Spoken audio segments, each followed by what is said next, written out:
We're going to do a slight shift and look at KB now. So we looked at a Ka. So what's happening when we're talking about bases is pretty much the exact same thing, except we're now talking about bases. So if we look at our base expression, your base reacts with the water to produce the conjugate acid and the hydroxide. So we've got our conjugate acid. This was our initial base, so those would be partners of each other.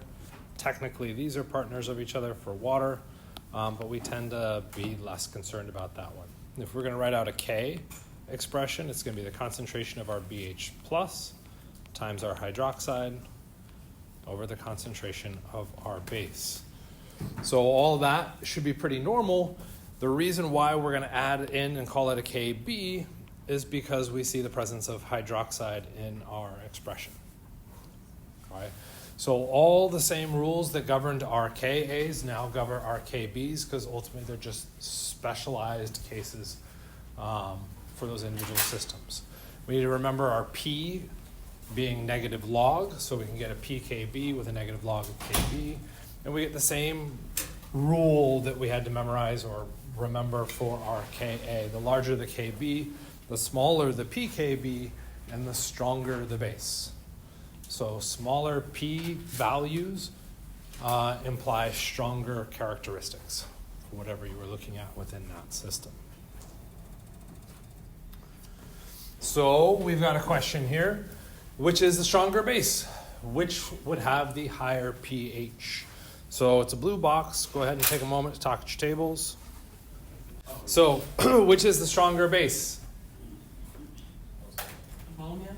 The ammonia. Why? Because its PKB is smaller than the hydrochloride. Yep. All we've got to do is go through and evaluate the PKBs.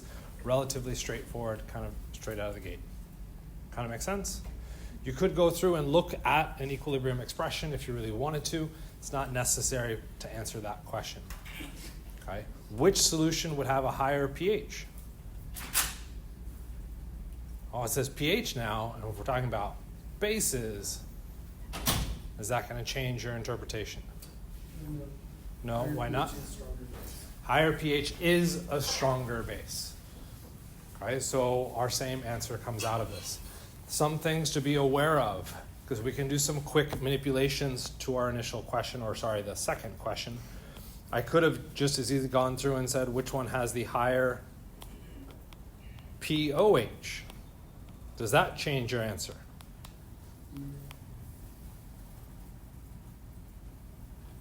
Yes. If we shift to the POH, now a lower POH is more basic and a higher POH is more acidic. So we'd have to watch out for that swap in language. Does that make sense? So you have to pay attention to those scales to ensure that you're answering the question that's being asked. This is where I would argue for me, I would actually draw out a scale 0 to 14. And if I'm looking at POH, I would write more basic and less basic or more acidic. Okay?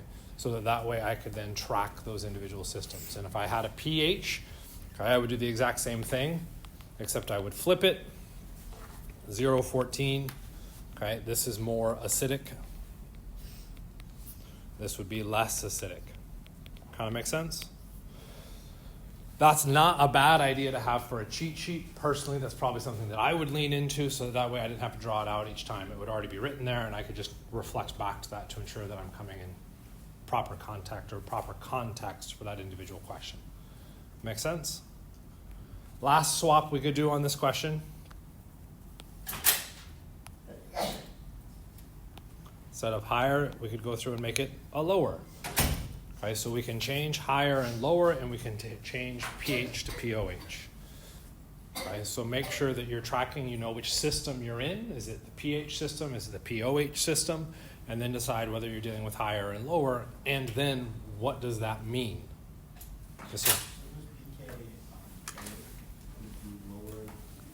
So if it was pKa, things get a little bit trickier to deal with. Okay, they're the same concept, but you're looking from a different perspective. So if we're being asked to rank base strength, which acid would we want? Would we want the stronger acid or the weaker acid? We want the weaker acid. But you still compare like acid constants the same way you compare base. I believe so. So yeah, if we're being asked to rank acid strength, the smaller the pKa, the stronger the acid. That's still true. Kind of, sort of? Okay.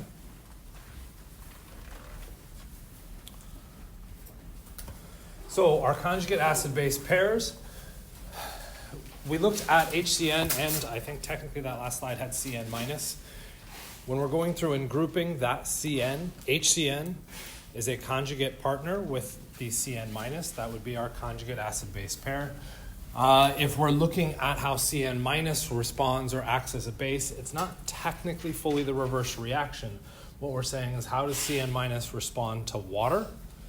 That water is now going to produce our hydroxide. So they're slightly different equations. They aren't exactly the reverse reaction. Okay? Because what we're looking at is how the conjugate acid-base pair responds to water, not how it's responding to H plus or OH minus. Kind of makes sense? The neat thing that comes out of this is for a conjugate acid-base pair, Ka times Kb will equal 10 to the minus 14. Where did the 10 to the minus 14 come from?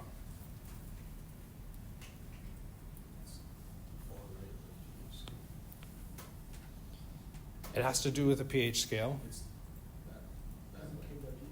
It's the Kw. If we look at these two equations, we're looking at how water responds to water to produce H3O plus and OH minus. And if we looked at that K expression, that's H3O plus times concentration of OH minus, also known as the Kw. Okay? So if we know the Ka, we know the Kb because we're in this water environment.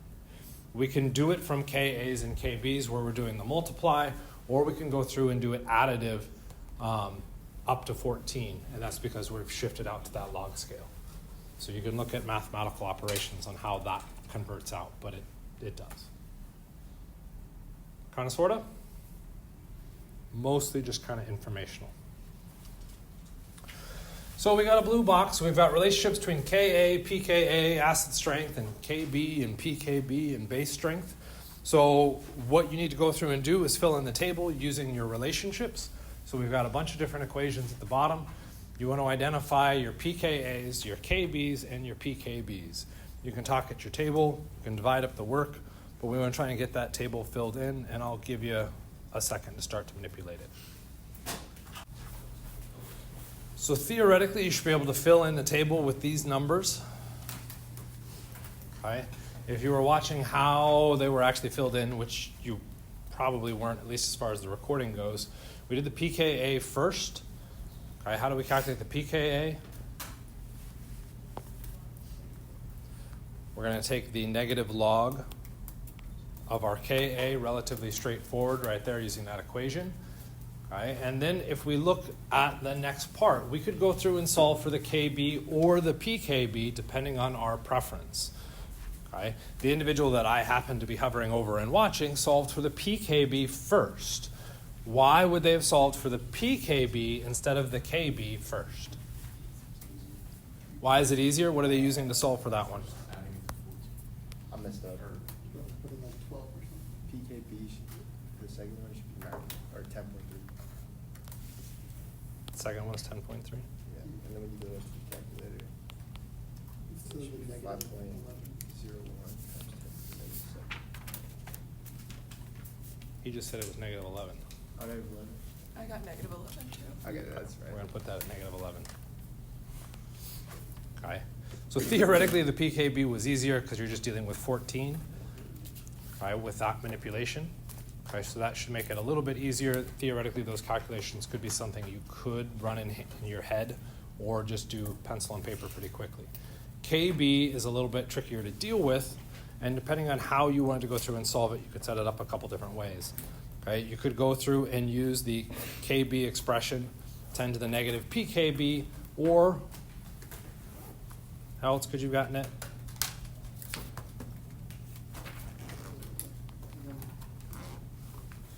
rearrangement of your Kw expression. So it would be 10 to the negative 14 divided by your Ka. Right? Either of those would have set you up with that system. So depending on what you want to manipulate and how you go through and navigate it, you could see different pathways through it. Okay? Are there any kind of internal checks that we could rely on that might help us kind of double check our work?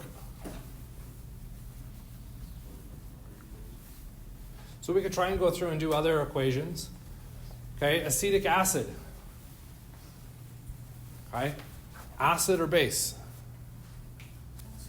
Acid, which means our pKa should be relatively low. Strong is going to be real hard when you're looking at a number.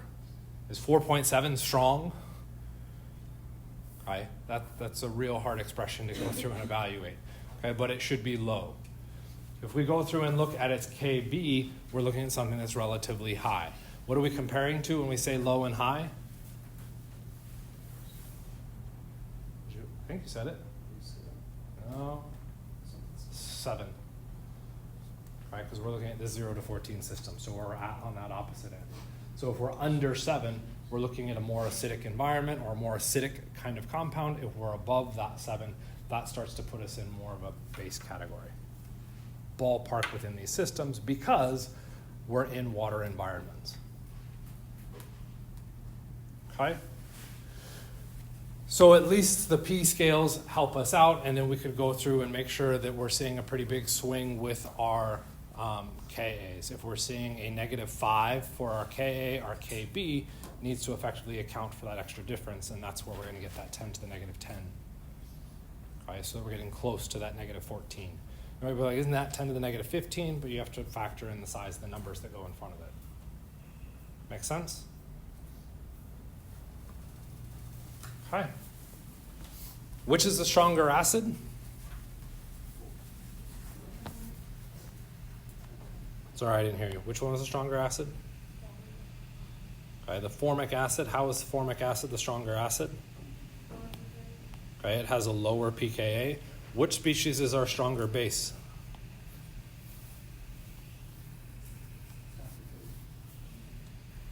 The acetate is our stronger base.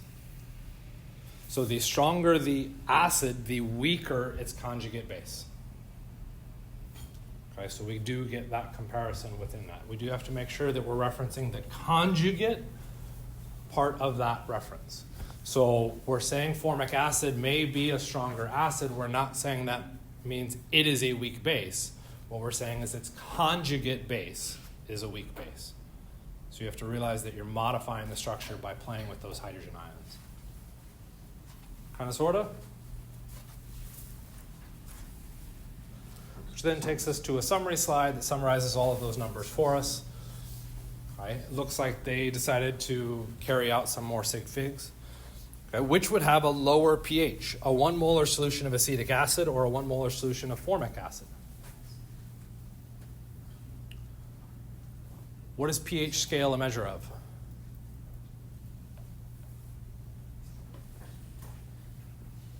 Or said differently, what is a low pH a measure of? Acidity. So really what this question is saying is which one is the stronger acid? 1 molar acetic acid or 1 molar formic acid?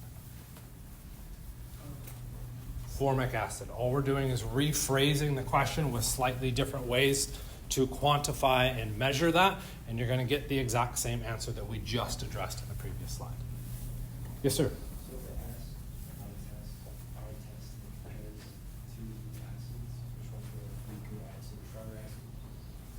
Would it be just to say because pKa is lower, this acid is a stronger acid? Or do we need to go more in depth? I think that's where you're going right now. Okay. So yeah, if you're being asked to explain why, you're going to reference the size of your Ka or your pKa. That's enough. That's going to be enough. Which kind of saddens me, but we haven't really explained the organic side of it, and if we're not going to explain that side of it, it's not technically an organic class. We shouldn't expect that explanation.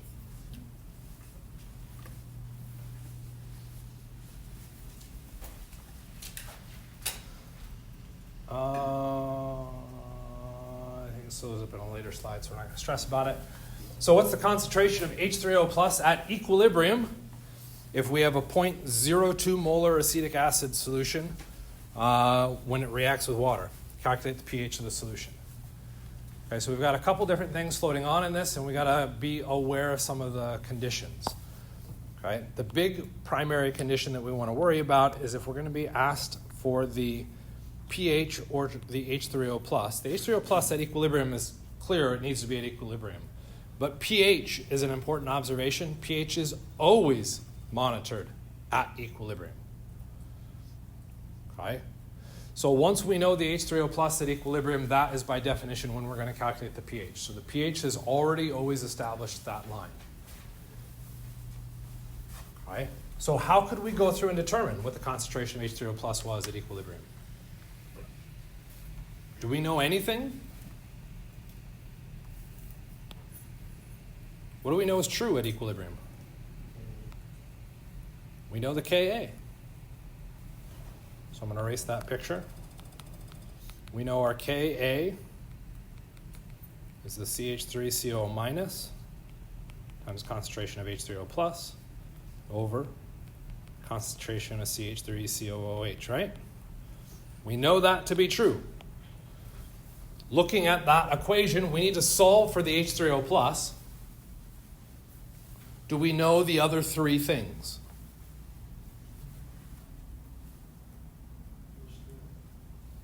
Sorry, say again, which three? H3O? We're solving for the H3O plus. So that, by definition, is an unknown. Okay, do we know the concentration of acetic acid, the CH3COOH, the denominator? Do we know that? Yes. No. What? You're like, but it's said right there. It says it's 0.02 molar. True, that's 0.02 molar before it reacted. Once it reacts with the water, what happens to that concentration? It's going to decrease. Okay? To get to that equilibrium, it has to decrease. How much did it decrease by? I don't know. We'll come back to that in a second. But if I don't know, that means I don't know the value to put into the denominator. Okay, so that one's off the table. That should already scream problems, right? Right? Because if I'm solving for H3O plus and I found another variable that I don't know, this is now two variables in one equation. That's very problematic. Okay? Do I know the acetate, the CH3COO minus? Nope, I don't know that. One equation, three variables. For heaven's sake, do I know the Ka at least? I accept yes, and I think you just mouthed what I would have appropriate. We could figure it out because we know the pKa. Because we're given the pKa, we can at least determine that the Ka is going to be 10 to the negative pKa. Right? So we do at least know that, but we do have this dilemma because we don't know any of the concentrations in that. How could we possibly solve and determine this? Okay. Well, we do have this 0.02 molar of our acetic acid. What is that? When is that true? That's our starting conditions, sometimes known as the initial conditions. And if we know the acetic acid initially is 0.02 molar, what's the acetate and the H3O plus initially? 0.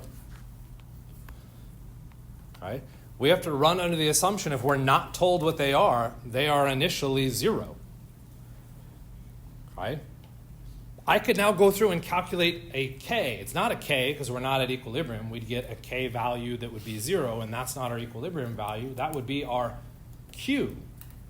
Using that Q value, we could then say, how does Q change to become K? What would have to happen in the course of that reaction? Well, we could go through and use the standard things that we've used in the past when we calculated Q. Okay, or we could just superficially look at this. What's going to happen to the concentrations of our products if this reaction proceeds? They're going to increase. They're going to go up by some value. For them to go up, what had to happen to your acetic acid? It had to go down.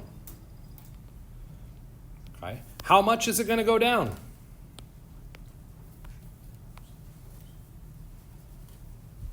I don't know. It's going to go down by some value. Okay. And if I don't know the value, what might I put in place? An X. And what we're corresponding or what we're placing in here is what's happening during the course of this reaction. This would be the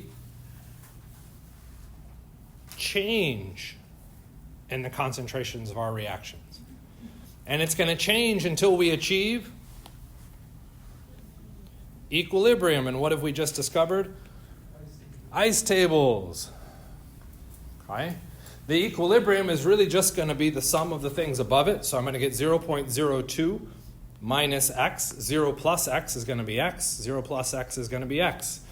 Okay? I now know values that I could plug into my K expression. I could go through and say that my Ka 10 to the negative 4.75 is going to equal my CH3COO minus. What do we say it was at equilibrium? X. What did we say the H3O plus was? X. What do we say the CH3COOH is? 0.02 minus X. How many unknowns do we have? 1. With one equation, solve away. That's a negative 9, not negative 4, I'm sorry, not negative 9. I think you put a negative 9 there. This one was negative 4, that one was negative 9? Or That that's was negative negative 4? 4. That's negative 4 also? Yeah. Okay. So work we've got to the right in red. In theory, I drew right? Keep challenging me. Did I write it? I got, okay. In theory, what we've gone through and done is we have to go through and solve a quadratic. Okay, so you can set it up and figure out your quadratic. Did you use a quadratic solver? Just put everything, the formula of Yeah. negative b. Okay, so you could do the whole quadratic formula, negative b plus or Plus minus square root of root. b squared minus 4ac divided by 2a. Okay, for the sake of the recording, I'm not going to repeat that. Maybe it went through or not. Let's not stress about it because we'll talk about why we don't need to stress about it for a couple reasons. One, you can plot it in Desmos, okay, and look for the x-intercepts. Okay, we got 2 values for x. We're going to come back to that in a second. And you might even just be able to plug it straight into your calculator, and your calculator will spit out and be like, these are the x values. If your calculator isn't that fancy, like it's a standard scientific calculator, this is why you should have a fancier calculator. Okay? And if you've got just one of those standard scientific calculators, this would be a good opportunity to write down the quadratic formula in case you needed it, okay, for your note sheet. I will go out on a limb and bet that you don't need to use the quadratic formula for anything on a quiz. Alex, yeah. Ta-da! Okay, you'll probably have to deal with the quadratic in Alex. Okay, if we go through, since we're solving a quadratic, we're going to get 2 answers, or 2 x values satisfy the mathematics. Do 2 x values satisfy our question? One of those x values is negative. Can I produce a negative value for my product? No, which means that negative answer doesn't make any physical sense. The only answer that makes sense is 5.88 times 10 to the negative 4th. Okay? Again, we're assuming all that mathematics held true. Kind of, sort of? Okay. Did anybody try something else? Everybody brute force straight into quadratic? Shows the power of calculators, I guess. There is another approach that we can go through and take. Okay. One of the things that we can go through and do, because chemists don't like running calculations, is that we can go through and start to make assumptions. Okay. Assumptions can be very dangerous, but the assumption we would make, looking at our equation in blue, is that x is very small. Why is that a valuable assumption? Because the initial condition could be considered small, but 0.02. No, I don't have to care about that. It all comes back to this equation. If x is small, what happens to the denominator?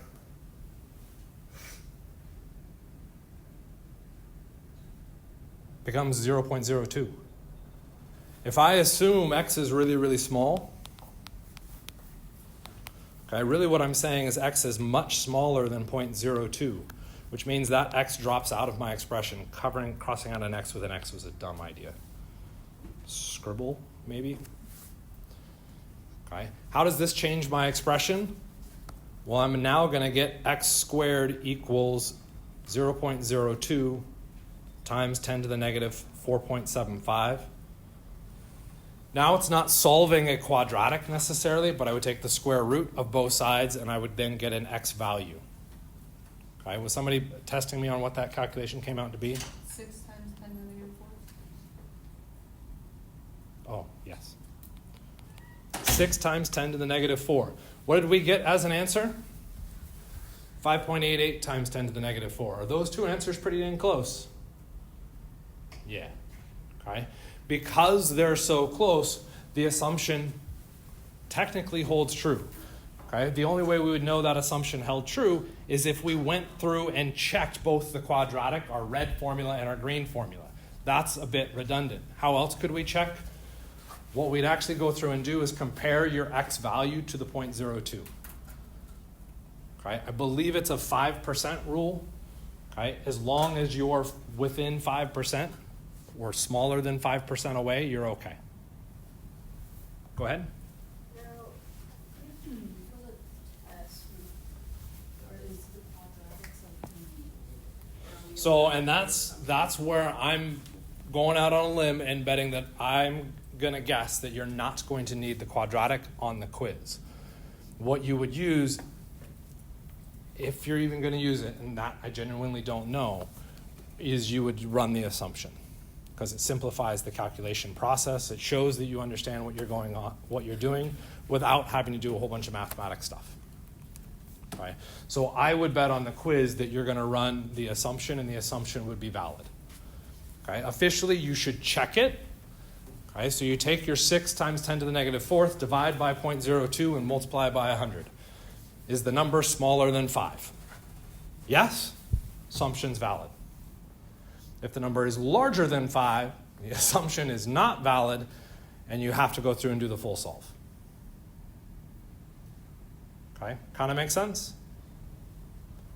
With where we are with the mathematics and calculators being able to kind of run this without actually having to think about it at all, most people will probably just fall into using the quadratic solvers within your calculators or Desmos because it becomes easier to deal with, and then you don't have to worry about checking an assumption. Kind of make sense? Are we going to be allowed to use Desmos on the test? You could always use Desmos on the test. It has to be Desmos test mode is the only condition. So the test mode pulls up a time thing so that I can track that. Kind of make sense? Think you got it? Cool. And since you think you got it, what should we do? Let's test you. Set it up. Run through it, see what you come up with. If you got questions, you can raise your hand. I'll come to you and talk to you. That last question, we said x was what? 5.88. Okay. So now the fun question, did we answer the question? We just said x equals this number. Were we asked to solve for x? What were we asked to solve for? Concentration of H3O+. Okay, I had that ice table up there, so if you had good notes, you could go back and look at that ice table. Where did X appear? Equilibrium concentration. That was the equilibrium concentration for H3O+. X in this case is the concentration of H3O+. Because of how we selected our variables, we've now solved for the concentration of H3O+. Make sense? Since we now know the concentration of H3O+, what do we do to solve the second question? We take the negative log of that value, and we get our pH. pH being 3 something? Thank you. So 3.78? 2, 3. Okay? Kind of, sort of? So that was that last step that we should have finalized. Now what we'll do is double back to this question. Prove that you know what you're doing. Reveal. Big reveal, the answer for X is... I know you had it. What was the answer for X? I don't think it's right. It says 0.02. 0.02. Why do you think it's not right? It's not on the pH is negative. Why is it 0.02? What did we start with for our HCl? 0.02. How could we possibly convert all of the H plus into 0.02?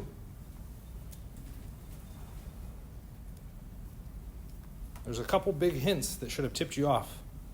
One, this word or phrase right there, it says strong acid. What does strong acids do? What was that? They completely dissociate, which means there is no equilibrium. All of the HCl converts into Cl minus and H plus. There is no equilibrium, which means there is no need for an ice table. Utterly useless. The other thing that could tip us off, what was our pKa? It was a negative value. Okay? With it being a negative value, we're saying that that reaction heavily favors the products. So much so that we see effectively 0 concentration of HCl beginning. Okay? And you'd be like, well, and I heard you say it, with our Ka, then we'd have a 0 because we'd have HCl in the denominator. We don't because we're not at an equilibrium. It was a unidirectional reaction, so that expression is ultimately useless. Okay? However, does it actually work to get us to the answer? It does. All of the mathematics still support that. But if we've spent the time to memorize strong acids and their definitions, what does all this work become? Concentration of H3O plus is going to be equal to 0.02. The pH will equal the negative log of 0.02, which I think is going to come out to be 2. 1.7. Oh, yeah, I did that math wrong in my head. 1.7, and we now have our pH. There's no need to use an ice table, which is really just an organization for equilibria if we're not doing an equilibria. Strong acids, by definition, do not fit in the equilibria system. They're unidirectional reactions. Was that kind of mean? If it makes you feel better, all of your work should hopefully take you back to that 0.02, which means you do know how to manipulate the ice table, and that's all grand. We just didn't have to do it in this case. Kind of makes sense? Mildly depressing? I think that should be exciting, right? You don't have to do as much work. Again, I should say. Okay. There's another hint technically embedded on the slide. If we look at equilibria, this picture, do you see any HCl? Nope. And if we went back to the previous slide, did we see any of the starting acid or acetic acid?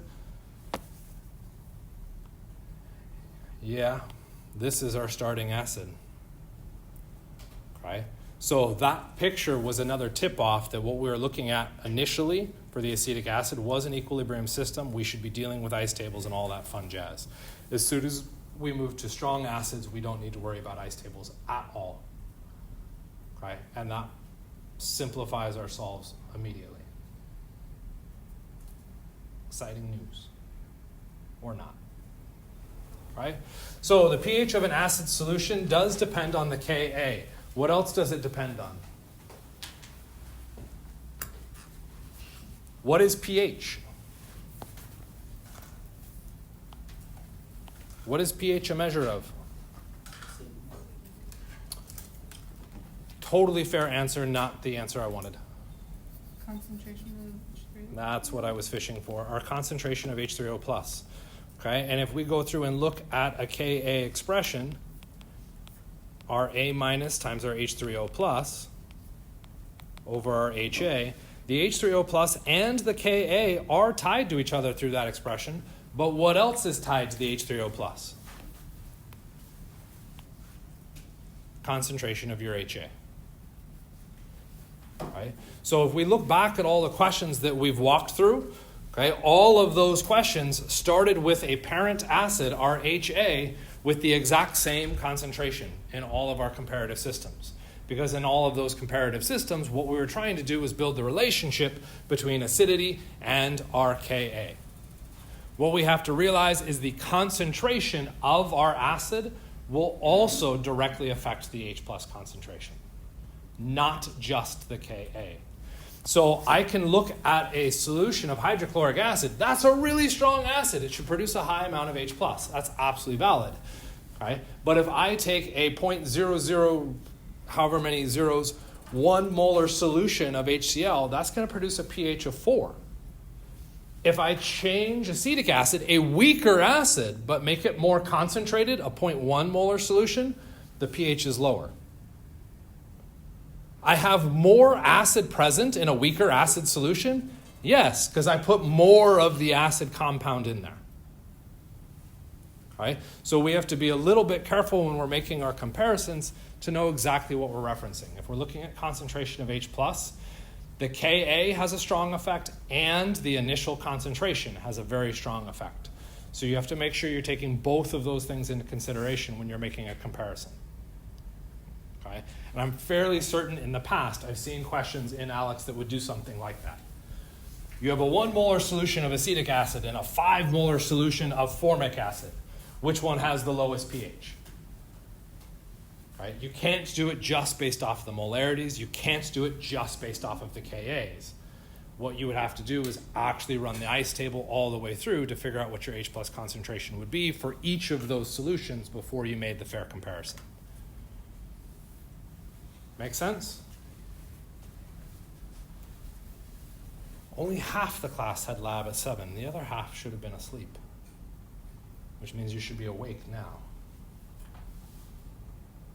Does that make sense?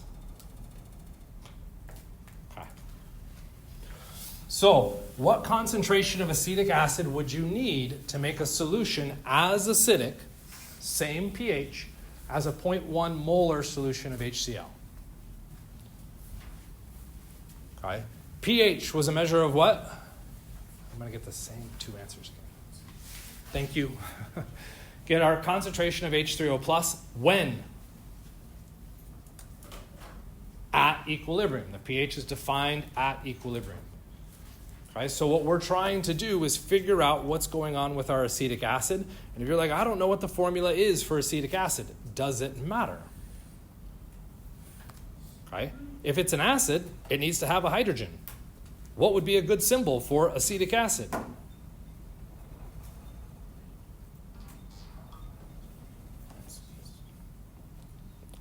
I would go with, I don't know, A, because acetic acid begins with A. That's perfectly legitimate. Okay? Plus our water is going to go through and produce A minus plus our H3O plus. Okay? What am I being asked to solve for? I want to know my initial concentration. I want to know that guy right there. The initial concentration of my acetic acid. Okay? So I take some concentration of acetic acid and put it into solution. How much A minus and H3O plus do I have?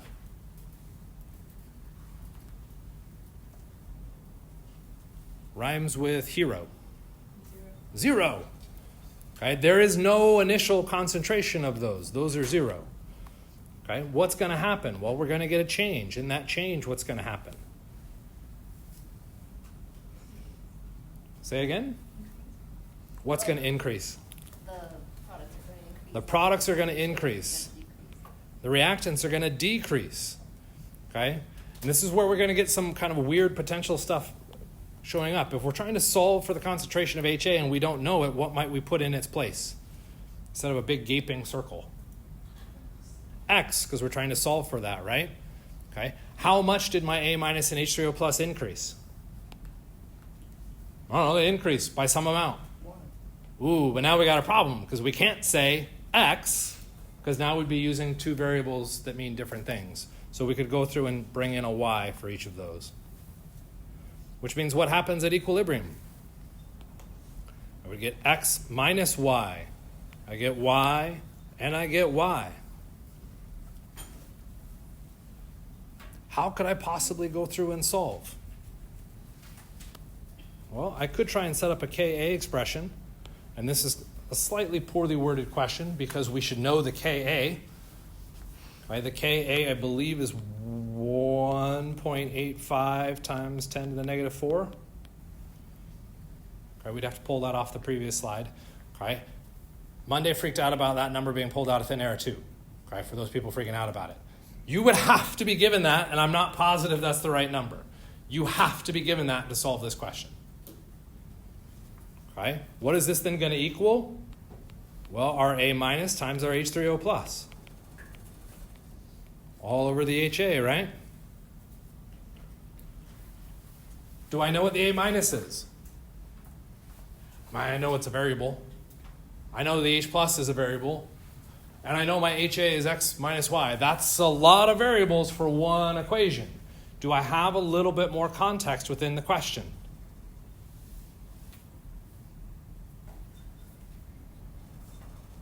Yes. Find that context and start changing the systems that you know how to change. Talk to the people around you, see what you can figure out.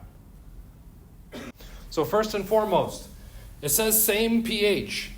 Okay, same pH is in parentheses because the important information is not in the parentheses. The important information is outside that. To make a solution as acidic as a 0.1 molar HCl. I lied. It wasn't quite what I thought it was. If we have the same pH, what is pH a measure of? H3O plus. So really what this is saying is I want the same concentration of H3O plus in the acid as I do for acetic acid. Do I know the concentration of H3O plus for HCl?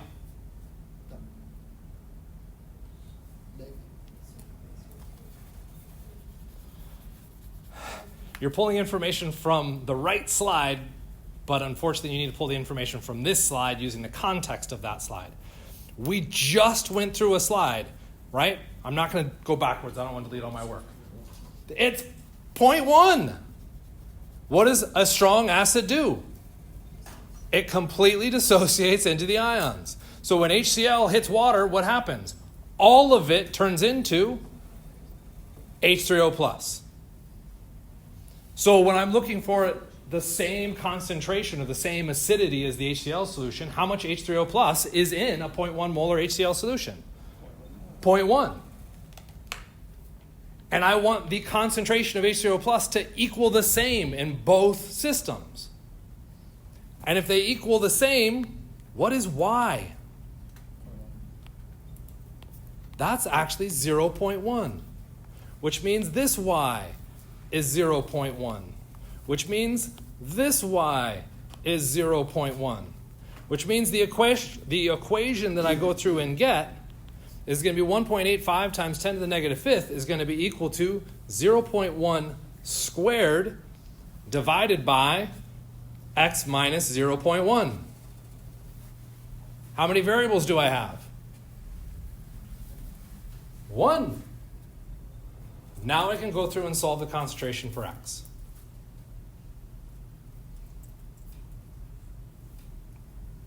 Okay? So the equation you're solving through is right there within the blue box. That's going to spit out an x value.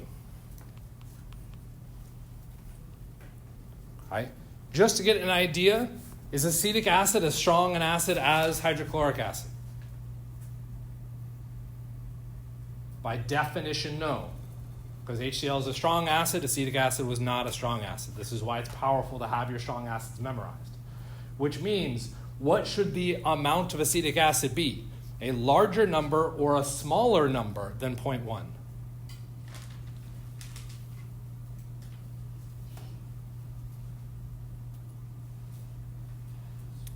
has to be larger. It has to be larger so that I can get more H plus into solution to match the HCl. Because the acetic acid is not fully forming HCl. The only way I can get those H3O plus numbers. The only way I can get that H3O plus up is to have a larger concentration, starting concentration of my acetic acid.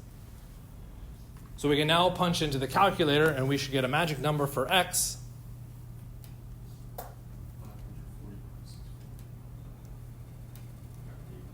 That number seems a little bit high, 540.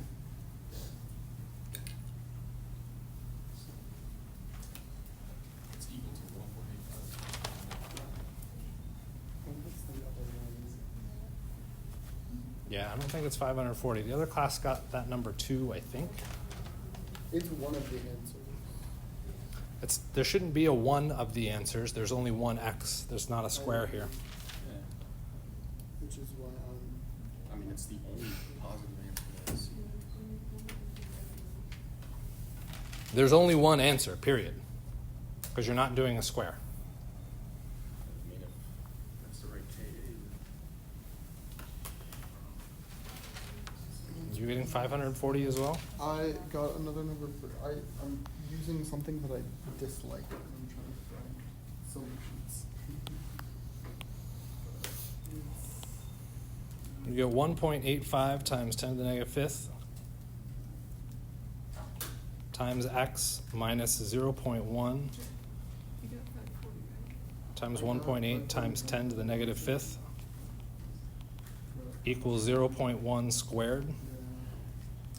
Add to both sides and then divide by that 1.85 times 10 to the negative fifth. 0.1 squared is what, 0.01?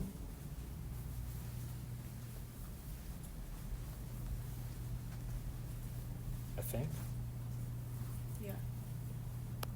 0.01, when you add this number to it, that's probably not going to change it, right, at 10 to the negative fifth. So 0.01 divided by 1.85 times 10 to the negative fifth. It's getting 540.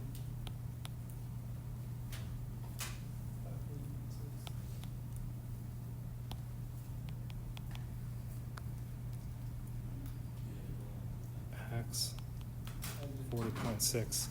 To look at the mathematics and see what I missed there. Are we getting a number larger? Yeah, that 540 seems really large.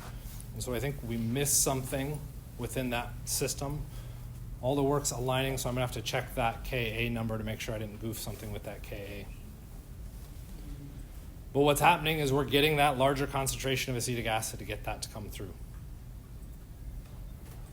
is it Make sense? Is it what? Is it big? It's smaller than my factor of 0.4 or something. Well, yeah, we would have to subtract, or we don't have to subtract anything, it's X. What I mean is, what you know what the normal thing is? Like, you know what it's supposed to be. I don't know what it's supposed to be. So yeah, I'm going to sit down and look at that mathematics to figure out what's going on, but this sets up our process the way it should be set up. What number does that represent in the? What did that X represent in our equation? If we go back through, all you got to do is go back through where we plugged it in. That was our initial concentration of our acetic acid. So to match the power for HCl, we need an incredibly large amount of acetic acid to go through and match that power.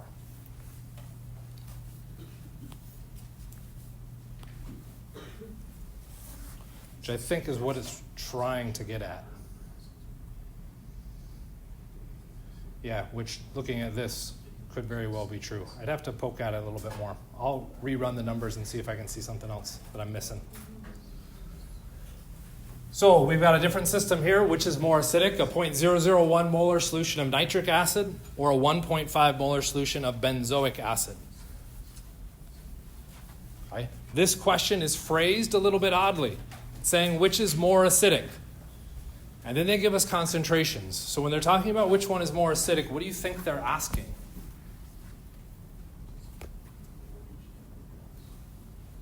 Elaborate a little bit more.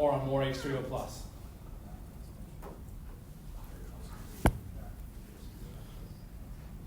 From what?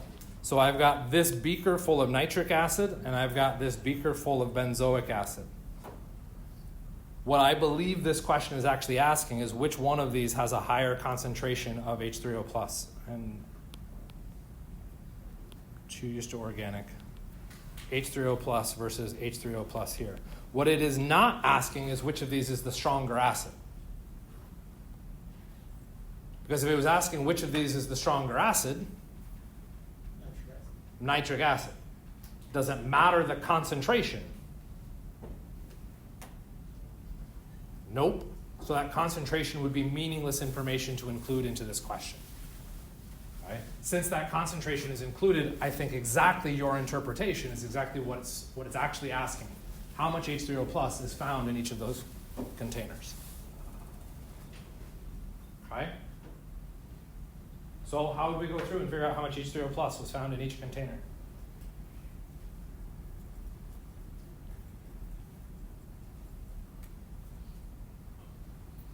Stop. Collaborate and listen. Is that too old? Ice. You go through and run an ice table. Do you need an ice table for both? No, why not?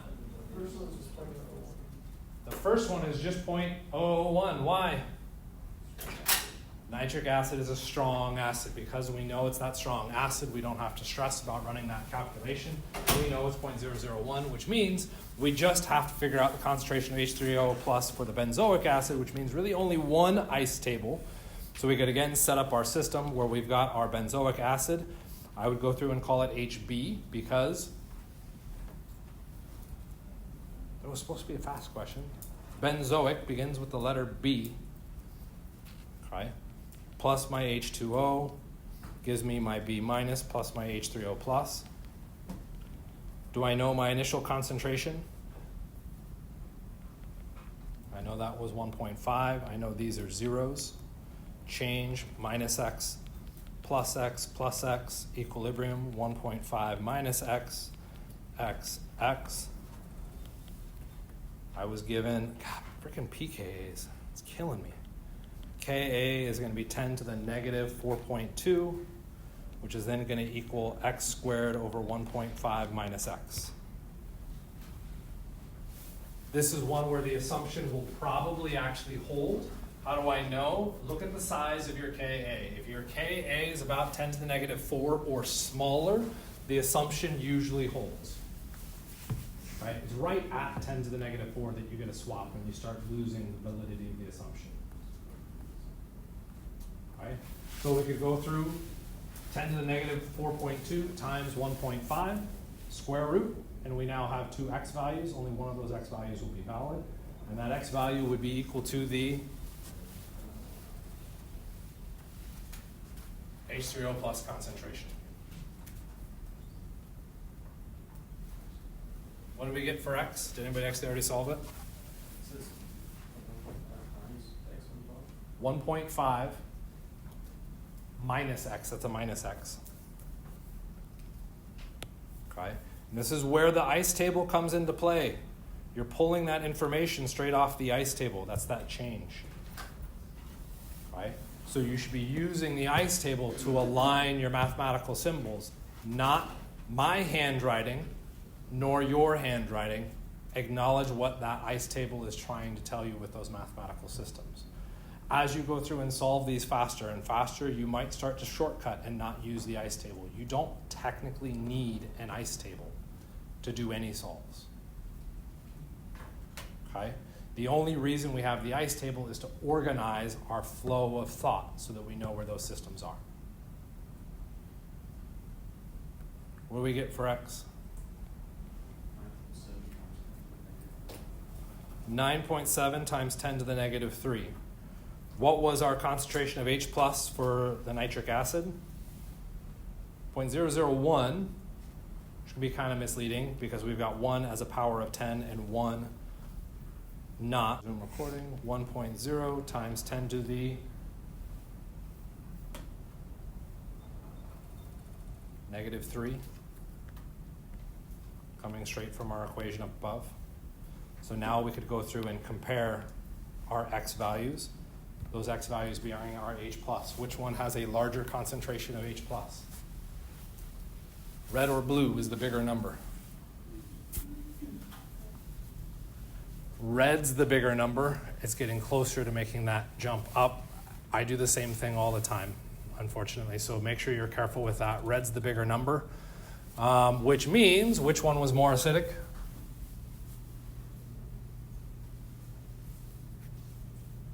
X represented our H3O+. If the red one had more H3O+, that H3O+ came from our benzoic acid, which means the benzoic acid was more acidic in this case. Track and see.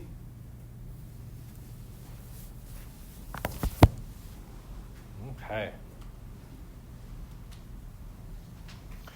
So we're going to get a slight shift here away from acids and bases and into solubility.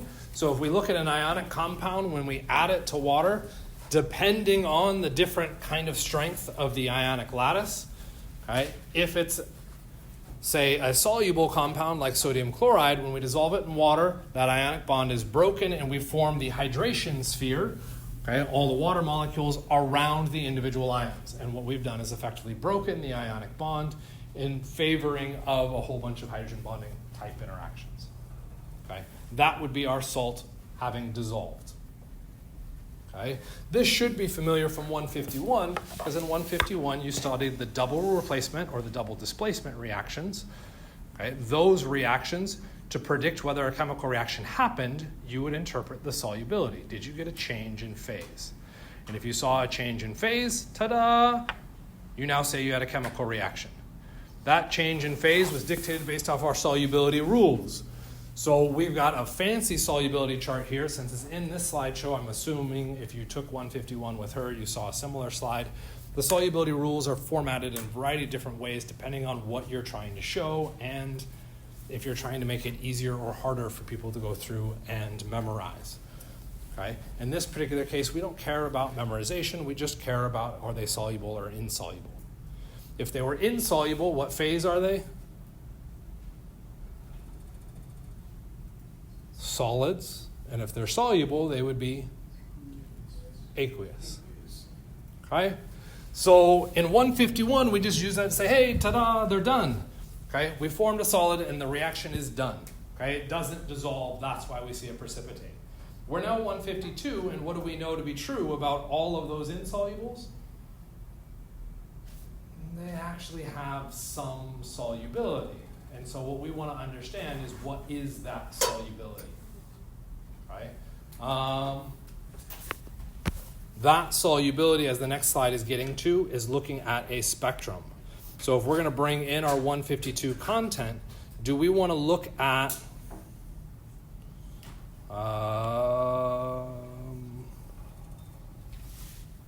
why can't I get a single one? There we go. Of course, that one was soluble. Nope, there we go. Found one.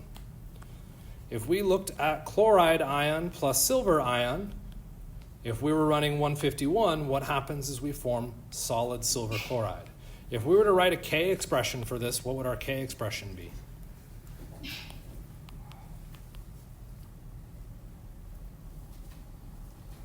What goes in the numerator? AgCl solid, does it go in the numerator? No, because it's a solid. Since we're looking at our K expression, what we'd be getting is something like this. Cl minus over Ag plus. Okay? That involves a fraction. Do we like fractions? Oh, most people say no. Okay? So instead, what chemists went through and did is looked at it in the reverse reaction. We'll take that silver, that solid silver chloride, and turn that into silver ions and chloride ions. This changes my K expression to be my silver ion times my chloride ion. Okay? Why is this better? I don't have a fraction to worry about, so it cleans up how I view my individual systems. Okay? Why else is this kind of neat or special? What mathematical operation are we doing between the silver and the chloride? multiplication, also known as a product. And since we're talking about solubility, we can now reference this K expression as a KSP for solubility product. That's where that term is coming from. We have yet a new K, which means all of the same things that we've done for the past 6 weeks, you get to do again, but now in reference to solubility.